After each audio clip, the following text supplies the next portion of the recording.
안녕하세요. 박규철 변호사의 법률공원 규철박 박규철 변호사입니다. 오늘은 부동산 인도소송, 명도소송이라고 많이 부르는데요. 명도소송과 그와 관련된 가처분에 대해서 설명드리려고 합니다. 일단 명도소송이라는 것은 현재의 점유자에 대해서, 부동산을 현재 점유하고 있는 현재의 점유자에 대해서 그 점유 권한이 없음을 이유로 그 인도를, 그 반환을 청구하는 소송입니다. 예를 들자면 주택이나 상가 등을 임대하였고 그 임대차 계약이 기간이나 어떤 사유로 해지되어 종료된 경우에 세입자가 이를 반환하지 아니하면 이를 우리가 자력구제할 수는 없고요.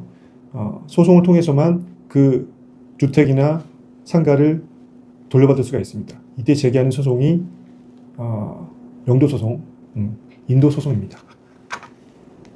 말씀드린 것처럼 명도소송은 현재의 점유자에 대해서만 제기할 수가 있습니다.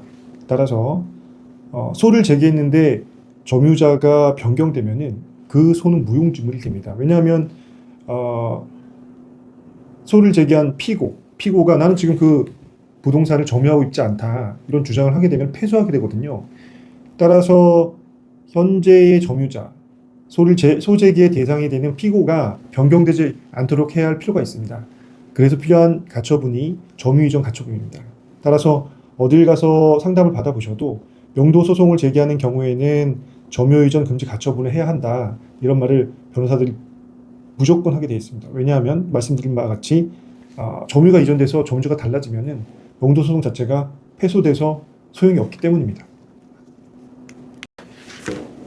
이렇게 점유이전 금지 가처분을 해놓고 명도소송을 제기해서 진행하다 보면 시간이 너무 오래 걸릴 수가 있습니다. 명도소송뿐만 아니라 일반적인 민사소송이 되게 일반적으로 1년 정도 걸린다고 보시면 돼요. 아무리 빨라도 6개월은 걸리고요. 상대방이 다투면서 항소나 대법원 상고까지 하게 된다면 3년도 걸릴 수가 있습니다. 따라서 급박한 경우에 어떻게 해야 하는가 하는 의문이 생길 수 있는데요. 그럴 때 제기하는 것이 인도단행 가처분입니다. 인도단행 가처분이라는 것은 무엇이냐 하면 본소라고 하는데, 우리가 제기한 명도소송이 확정되기 전에 점유자로 하여금 부동산을 반환하게 하는 처분입니다. 그리고 그 기간은 상당히 짧습니다. 가처분이기 때문에 몇 개월 만에 가능하거든요. 그렇기 때문에 빠른 인도를 받을 필요가 있을 때는 인도단행 가처분을 신청하면 됩니다. 그렇게 생각하면은 명도소송을 제기한 다음에는 무조건 인도단행 가처분을 제기해야겠다는 생각이 드실 텐데요. 그 효력이 본안소송만큼이나 강력하기 때문에 인도단행 가처분이 쉽게 인용되지는 않습니다. 두 가지 정도의 요건이 필요한데요. 첫 번째는 권리관계가 100% 확실해야 돼요.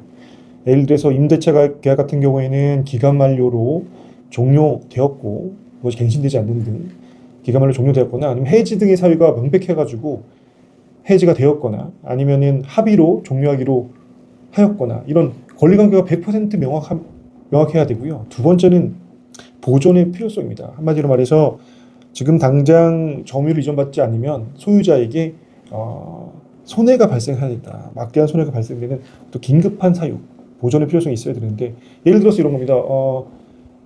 대규모 재건축 사업을 해야 해서 PF 대출 등 많은 돈을 빌렸는데, 만약에 한 명이 나가지 않고 버티기 때문에 인도를 받지 못해서 공사를 하지 못하면 하루하루 나가는 이자 비용이 수천만 원일 수도 있거든요. 그런 경우라든가, 아니면 건물이 붕괴 위기에 있어서 빨리 세입자가 나가야 철거나 하고 신축을 할 수 있는데 그걸 할 수 없게 만드는 경우에는 긴급성이 인정됩니다.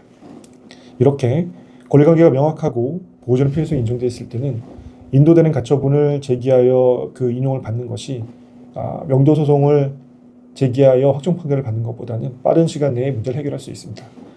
다만 이러한 경우에도 명도소송이 진행되어서 승소 판결을 받아야 합니다. 어쨌든 간에 인도단행 가처분은 가처분이기 때문에 본안소송에서 회수하게 된다면 가처분은 취소될 수 있기 때문이죠. 오늘은 명도소송을 위해 필요한 필수적으로 필요하다고 할 수 있는 점유이전 금지 가처분, 그리고 명도소송보다 좀 더 빠른 효과를 얻을 수 있는 인도단행 가처분에 대해서 설명드렸습니다.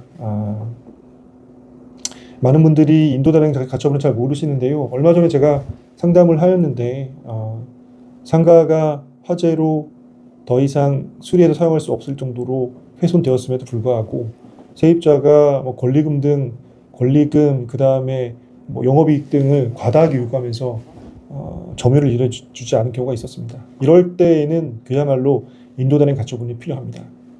여러분도 주위에 세입자가 어떤 금전적 이익을 위해서 당연히 인도해야 할 부동산을 인도하고 있지 않다면 인도단행 가처분이라는 것을 생각하도록 권고해 보시기 바랍니다. 감사합니다.